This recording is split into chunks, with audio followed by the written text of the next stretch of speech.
Hey guys, we're doing well today. So the All Blacks were just announced. I'm in shock, really. It's just incredible the amount of new players that have been included within the squad. It's fantastic, to be perfectly honest, guys. I'm just in shock, but yeah, let's just get straight into this. I'm gonna give you guys my reaction. And before I do, by the way, guys, like this video, guys, and definitely subscribe if you haven't already. And let me know in the comments what you think about the announcement. I want to know. So let me know in the comments right now, and I will reply, guys. So do comment. But yeah, let's go straight off with the first 20 players. As you can see here, guys, we do the likes of, we're going from hookers to loose forwards. So for the hookers, they've gone with Dan Coles, Samasoni Takalaho, and Cody Taylor. So very good hookers, of course, play both within separate teams, the Hurricanes, Chiefs, and Crusaders. They haven't gone with Kurt Eklund, which is unfortunate. I did really want him to be included, but yeah, it's understandable why he wasn't selected. They've gone with Dan Coles, of course, for that experience. Takalaho, probably the best young hooker in the competition, and then Cody Taylor, just the all-round first choice, so understandable. But also Safa Moore, who does miss out, so yeah, unlucky for him, really. But moving on now towards the props.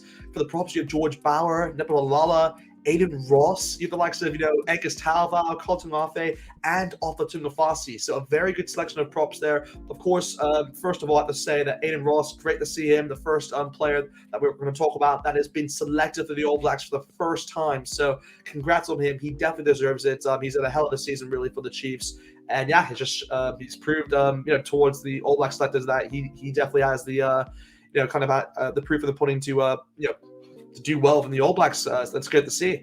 Of course, the big omission I'd say from that is probably even De Groot, who's not available. That's really surprising, actually.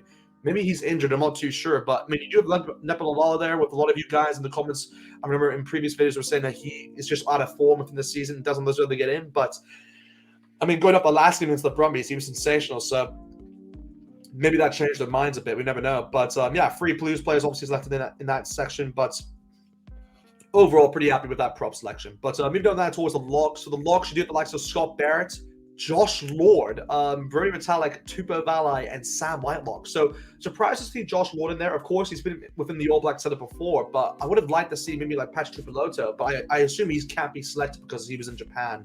So yeah, it's understandable why they would go with those 5 locks. Not really much to talk about because that's kind of the expected to say the least.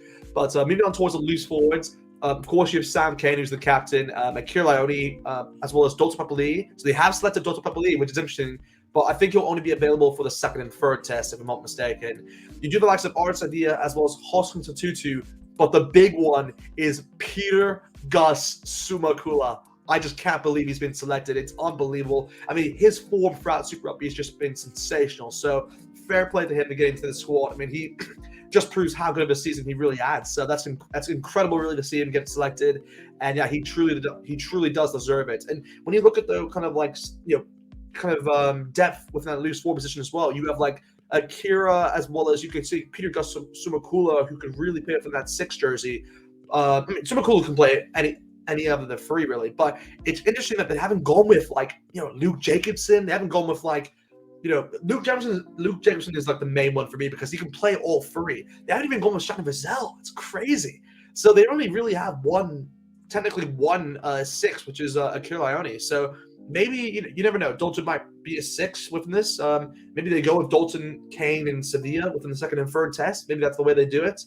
And then obviously, so Tutu and Peter Gus are kind of, they can play both 8s. So Art Sevilla is a 7. They have a lot of kind of rotation in that loose forward. So yeah, it's a pretty good selection overall. But anyway, we'll move on now towards the remainder of the 18 players here, which is the inside backs. So of course, the scrum-halves and fly halves, the centers, as well as the outside backs, which includes the wingers and fullbacks. So I'm starting off with this inside backs. We do have the likes of Finley Christie, which I'm so happy about.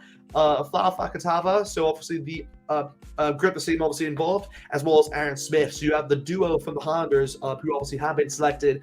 Fakatava obviously being one of the other uncapped players who is going to play for the All Blacks for the first time. So great to see him involved. Kind of expected, of course, due to the whole eligibility rule that the All Blacks have to to get him in and kind of select him in. So understandable, but it's just amazing to see that Finley Christie has made the cut. And it means that both TJ Perinar and Brad Weber haven't made it. It's unbelievable. Guys, let me know in the comments, by the way, if you agree with that scrum-half selection, because I bet a lot of people will discuss over that selection there. But Wow, it's incredible. I'm so happy for that's what I wanted really, that free as well. So very happy went with that free. Of course, you do the likes of Bowden Barrett and Richard Mullen, which is kind of expected at least after the seasons they've had for both their club sides. But man, Stephen Perifetta, the other uncapped player, and obviously has had a brilliant season for the Blues, and obviously will play in that final against the Crusaders at Eden Park this week. But unbelievable! I'm just so happy to see him get selected. He's one of those players who's really just risen throughout the last few years, and yeah, he definitely deserves this call up. So very happy for him, of course, as a Blues fan, and yeah, fair play, because he can obviously play at 10 and 15. So it's going to be very interesting to see if maybe they utilize that Blues partnership with Barrett and Perifetta as being two playmakers within the side. We'll wait and see. But moving now towards the centers, of course. So the centers, we do the likes of David Avili as well as Jack Goodhue.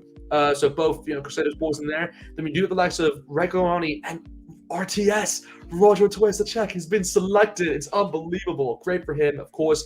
So you got the Blues combination there, and along with Quinn Tupaia. So unfortunately, that does mean that Alex Nankivell does miss out, even though he's had an incredible season, really, for the Chiefs. But yeah, they went with RTS as their guy, which is it's understandable because he kind of brings that kind of unique factor, kind of similar towards what Sonny Brill had. And yeah, it's understandable because you can see a combination of maybe him and Rico, maybe we'll wait and see. But personally, I'd like to see Quintupai and Rico. That's probably my favorite combination. But overall, just very happy to see RTS getting selected. I think a lot of you would be pretty happy with that as well.